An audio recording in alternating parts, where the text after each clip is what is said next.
Thank you so much.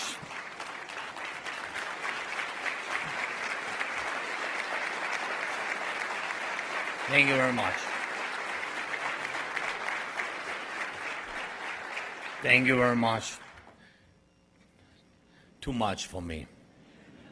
No, thank you so much. I'm great honor to be here. General Plain, Mr. President of the National Defense University, thank you for your warm, kind words. Thank you so much.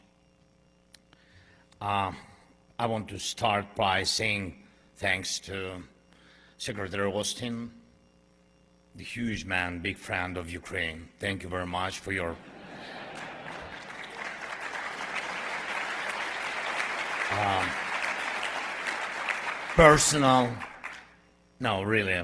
thank you for your personal leadership during this time, for supporting us, supporting Ukraine, and defending all free world.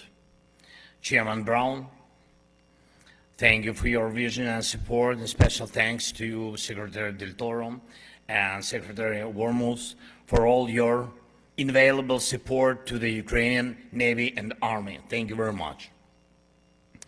And it's a real honor for me to be here, and speak here at this university, and known for its years of dedication to fine-tuning the defense of freedom.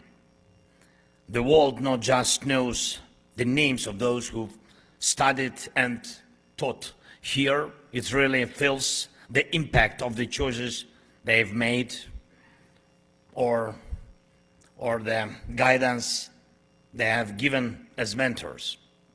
And if you look at it that way, Ukraine definitely deserves to be here, represented by our brave warriors, our people, and I believe as equals. Ukraine has left its mark on the world. That's something you can feel, as probably felt most strongly now in Moscow. And it's going to keep being felt there even more so until we tackle this enemy of freedom.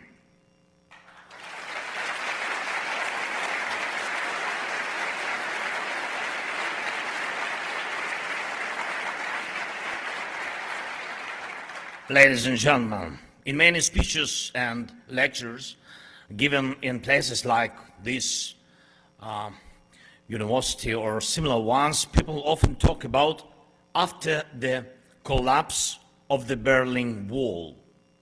As soon as you hear that, you get what they are talking about, the time period, the emotions, the leadership involved. And most importantly, it's about how freedom spread like ripples in a pond through Central Europe and the Eastern Europe and across the world. The world really did change after that wall came down, starting a new era. They said it would be a time when freedom, human rights, democracy, and market economy would lead the way globally. And that wasn't just talk. Nations that had been under the thumb for so long and could only dream of freedom started walking that path. But the ones who used to suppress freedom, they didn't give up their dreams either. Since 1989, freedom's enemies got stronger, trying to turn their annoyance at freedom's success into a comeback. They channeled funds into terrorism, stirred up trouble, spread hate, stoked the fires of local conflicts, trying to turn them into full-blown wars, or at least freeze them like incurable tumors, stifling the freedom of nations. They brought back the nuclear scare. Every decade piled on more problems, and not one year in the last 30+ years was safe for freedom. 2022 turned out to be the year when one of the biggest enemies of freedom, with its all-out unjust and unprovoked war tried to smash everything beloved since the Berlin Wall fell. Russia's war on Ukraine isn't just about some old-fashioned dictatorship trying to settle scores, real or imagined. It's not just Moscow trying to split Europe again. It's Putin attacking that big shift that happened back in 1989. He's fighting Ukraine, but really, he's up against all of free, united Europe. He's wrecking everyday life in Ukrainian cities, but his real target is the freedom. Freedom people enjoy from Warsaw to Chicago to Yokohama. He's trying to make democratic countries lose hope, pushing the idea that dictatorships with a bit of market economy are winning this global face-off. This isn't just about competing systems. Russia still got the means to mess with democracies worldwide. Putin's got buddies in this, each one a threat to any free nation, to regional or global order, to human rights and democracy, be it Hamas, Iran, North Korea, or others. No accidents here. They are all linked by their hate for freedom. Putin's crafting his own ideology, and at its core is complete disregard for human life, for freedom, and for respecting any kind of borders between countries, between people, even between truth and lies. He's spreading this ideology, looking for allies, even here in America. His weapon against you right now is propaganda and disinformation, but if he sees a chance, he'll go further. Now he is shifting Russia's economy and society onto what he calls war tracks. Sadly, he's had time to do this, but the direction of these war tracks is clear. I'm sure you see it. Russia is set on more than just Ukraine's land, resources, or our people. It won't be satisfied with just a part of Ukraine or even all of it. Ukraine is just a stepping stone for Russia, a way to act like that old empire that died in 1989 and to challenge the lead of freedom wherever the Russia Tsar likes. Putin must lose so that everyone else who sees Russia's war on Ukraine as his personal lecture at the so-called University of Aggression gets the message loud and clear: Putin must lose. And now,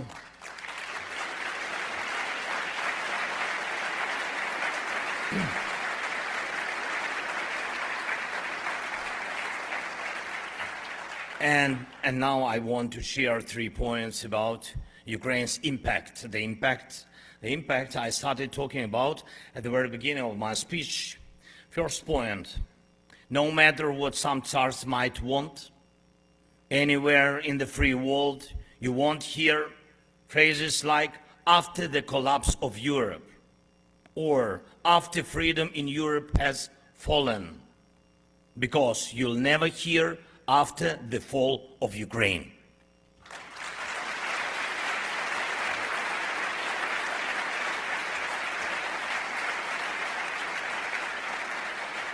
And we are going to stop Russia right at the start of its global war against freedom, right where the first front line is, on our land, in our skies, at our sea. Ukraine is the first front, but we've got to make sure, and we can make sure, it doesn't come to having a second or third front against freedom somewhere in the Baltic countries or another part of the world. when there's a chance to defend one country's freedom to avoid fighting in other lands, that's what should be done. The current generation of free nations should learn from past battles in Europe that destruction spread by dictatorship is too greedy and it needs to be stopped right at the start. And I wanted to remind everyone that exactly on this day, December 11th, 82 years ago, the United States, with soldiers, officers, generals, America's sons, daughters, just like those present here now, had to join the continental war in Europe. And now it's without American boots on European ground defending freedom against Russia's aggression.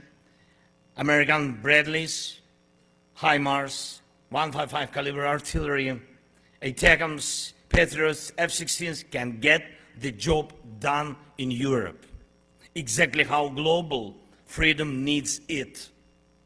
The whole world is watching us, observing what destiny other free nation could face to live freely or to be subjugated. Ukrainians haven't given up and won't give up. We know what to do, and you can count on Ukraine, and we hope just as much to be able to count on you.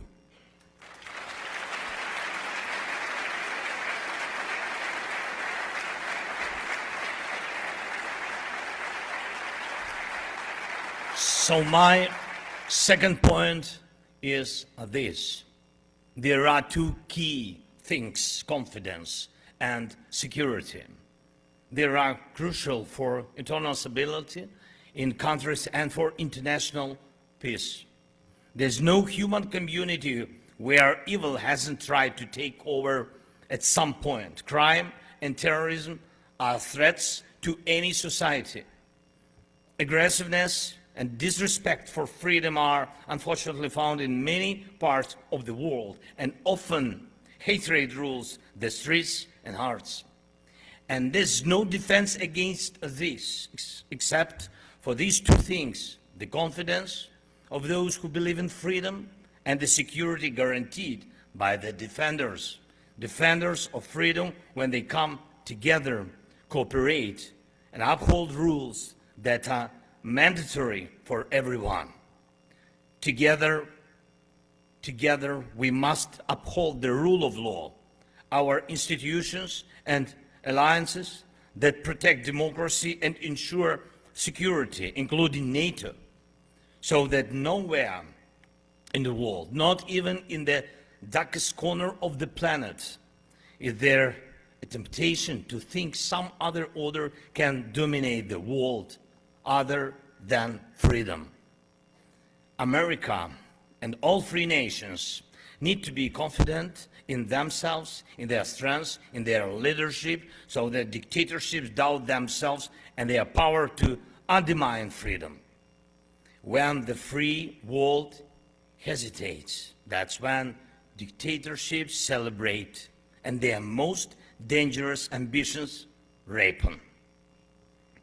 Every one of you here understands what it means for a soldier to wait for munition, waiting for weeks, months, without knowing if support will come at all.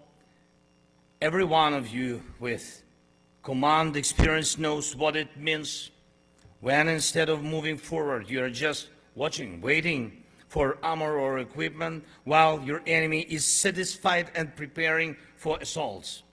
Any of you with a son or daughter in combat zone just wouldn't get it if they were told that protecting lives could wait because there's a little more debating.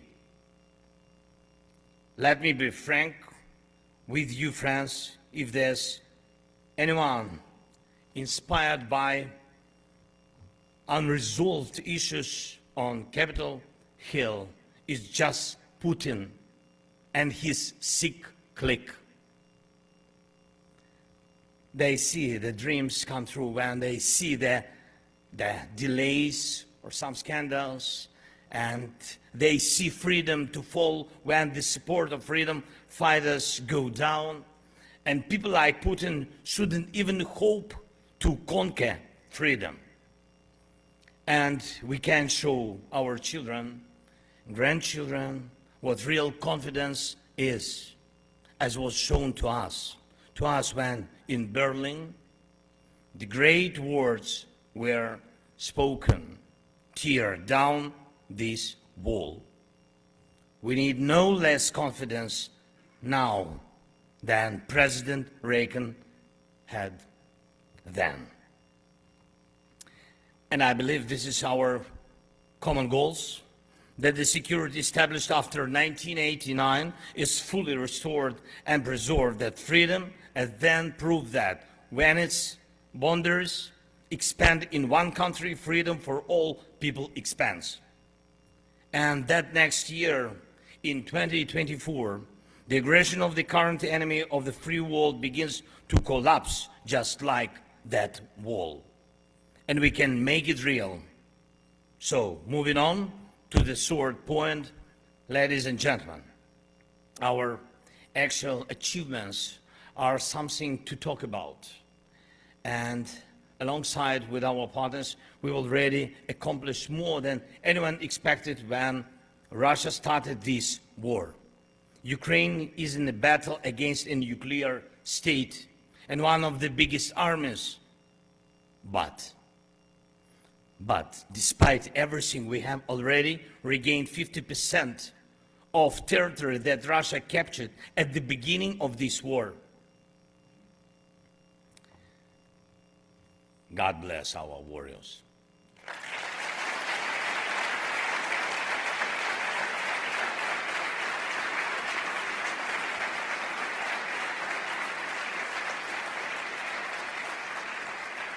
And we are doing this under conditions where, unfortunately, the air superiority still remains with Russia, and we are building our air shield, including systems like American Patriot. Thank you very much. Thanks, United States. Thank you very much.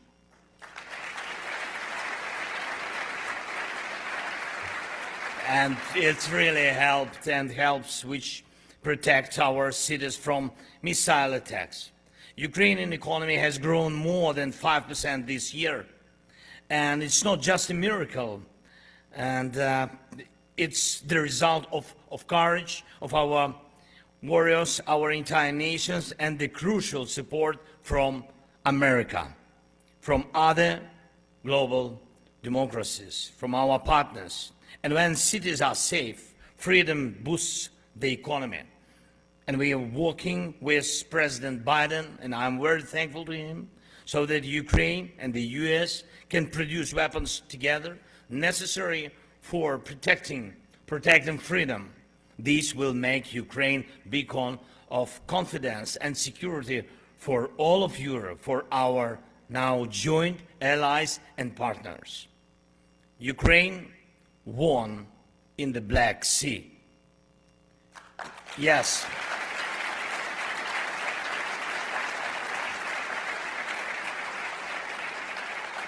And now the Russian Black Sea Fleet is partially destroyed or hidden in remote base.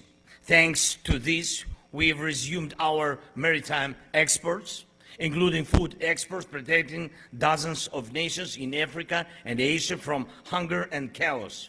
Next year, Ukraine will clear more shipping lanes. And by now, it is not a secret that Ukraine's response to Russian barbarism can shake the ground in the heart of Moscow. It's a proof of our true strength. Plus, Ukraine is reforming its state institutions. Even in wartime, we are fixing the system to start negotiation with the EU about joining. We keep our promises. We make more strength.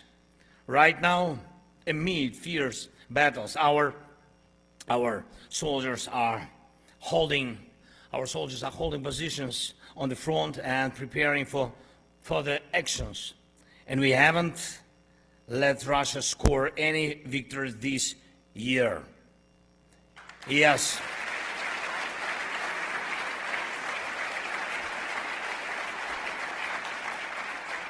Putin tries to create new problems, but our tactic isn't just about waiting what Russia will do, not just about adapting to the problems Putin creates. It's about effectively solving problems. Solving, that's the key to victory. Tomorrow, in meetings with President Biden and Congress, I'll talk about what result we can achieve next year based on our achievements this year. By pushing Putin back, we'll strip his aggression of its meaning. Then he will no longer be able to deceive Russia as if he personally and his war have a future. Expanding our capabilities in the sky, especially air defense on the front, will remove Russia's air advantage. That's solving one of our major problems. Almost no one believed we would win at the sea, but now it's a fact, and we have to win in the sky too. Patriots and electronic warfare and drones and jets, of course, all this will help our forces move on the ground as needed. And it's crucial that politics don't even try to betray the soldiers, because just like weapons are needed for their defense, freedom always requires unity. And I'm confident that freedom can be stronger than any of its enemies. And I believe we can be just as effective in defending freedom now as the free world was in 1989. And I'm as confident today as I was on February 24th, when I told world leaders Ukraine will fight, Ukraine will stand. And I'm confident that freedom must always prevail when challenged.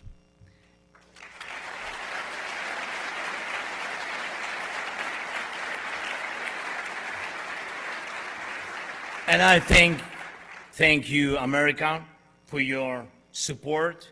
And I believe that one day at this university, not only those who studied Russia can give lectures, but also Ukrainians who defeated Russia. Thank you very much. Thank you very much. Slava Ukraini!